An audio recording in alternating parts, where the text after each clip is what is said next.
অস্ট্রেলিয়ার সিডনির বন্ডি বিচে ইহুদিদের হালুক্কা উৎসব উপলক্ষে আয়োজিত একটি ধর্মীয় অনুষ্ঠানে রোববার ভয়াবহ সশস্ত্র হামলার ঘটনা ঘটে।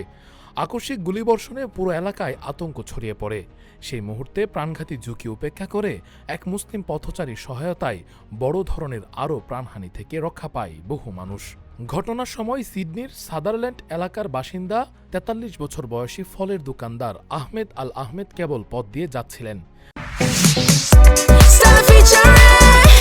Next level, well done, side by side fridge. তিনি কোনো ধরনের নিরাপত্তা বাহিনীর সদস্য নন, তার অস্ত্র ব্যবহারের কোনো অভিজ্ঞতাও নেই। কিন্তু হঠাৎ গুলির শব্দ শুনে এবং মানুষের প্রাণ বাঁচাতে তিনি নিজেকে আর থামাতে পারেননি। সামাজিক যোগাযোগ মাধ্যমে ছড়িয়ে পড়া ভিডিওতে দেখা যায় সাদা শার্ট পরা আহমেদ একটি পার্কিং এলাকার ভেতরে দৌড়ে গিয়ে কালো শার্ট পরা এক সশস্ত্র হামলাকারীর পেছন থেকে ঝাঁপিয়ে পড়েন। খালি হাতেই তিনি হামলাকারীর কাছ থেকে রাইফেল কেড়ে নিতে সক্ষম হন এবং পরে অস্ত্রটি মাটিতে ফেলে দেন। অস্ত্র হারানোর পর হামলাকারী পিছু হটতে হটতে একটি সেতুর দিকে চলে যায়। প্রত্যক্ষদর্শীদের ধারণা সেখানে আরেকজন শুটার অবস্থান করছিল। ঠিক সেই সময়ে পরিস্থিতি কিছুটা নিয়ন্ত্রণে আসে এবং ঘটনাস্থলে আইনশৃঙ্খলা বাহিনীর তৎপরতার জোরদার হয়। এই সাহসিকতার মূল্য দিতে হয় আহমেদ আল আহমেদকে।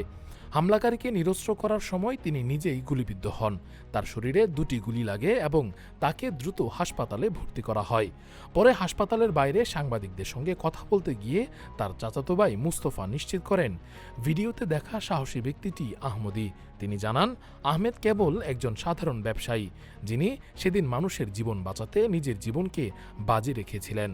রয়টার্স সংবাদ সংস্থা সামাজিক যোগাযোগ মাধ্যমে ছড়িয়ে পড়া ভিডিও ও প্রত্যক্ষদর্শীদের বর্ণনা যাচাই করে ঘটনার সত্যতা নিশ্চিত করেছে।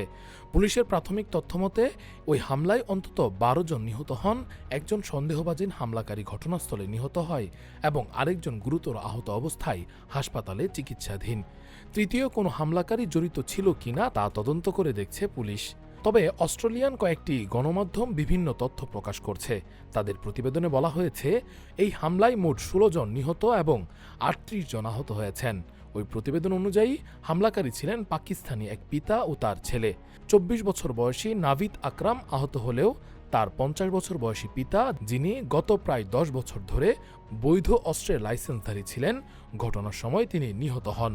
এসব তথ্যের সবকিছু এখনও পুলিশের পক্ষ থেকে আনুষ্ঠানিকভাবে নিশ্চিত করা হয়নি। এছাড়াও গণমাধ্যম ও সামাজিক যোগাযোগ মাধ্যমে আরও দাবি করা হয়েছে এই অনুষ্ঠানের আয়োজক ছিলেন চাবাত ইহুদি গোষ্ঠীর এক নেতা, যিনি নিহত হয়েছেন। চাবাত গোষ্ঠী ইসরায়েল রাষ্ট্রকে বৈধতা দেয় এবং অর্থ ও জনবল দিয়ে সহায়তা করে, এমন তথ্যও আলোচনায় এসেছে। তবে এসব বিষয় তদন্তাধীন এবং সরকারি সূত্রে এখনও নিশ্চিত নয়। ঘটনার ভিডিও ছড়িয়ে পড়ার পর সামাজিক যোগাযোগ মাধ্যমে আহমেদ আল আহমেদের সাহসিকতার প্রশংসায় ভরে যায়।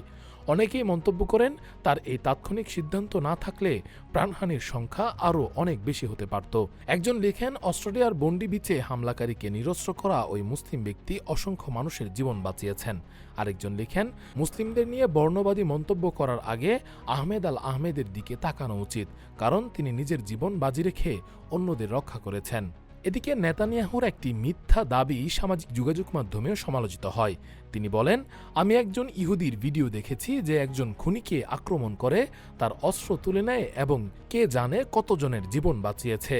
বন্ডি বিচের এই রক্তাক্ত ঘটনায় যখন শোক, আতঙ্ক ও উত্তেজনা ছড়িয়ে পড়েছে, তখন আহমেদ আল সারাদের সাহসিকতা ধর্ম, পরিচয় বা বিভাজনের ঊর্ধ্বে উঠে মানবতার এক উজ্জ্বল দৃষ্টান্ত হয়ে সামনে এসেছে, যেখানে মানুষের জীবন রক্ষা করাই হয়ে উঠেছে সবচেয়ে বড় সত্য।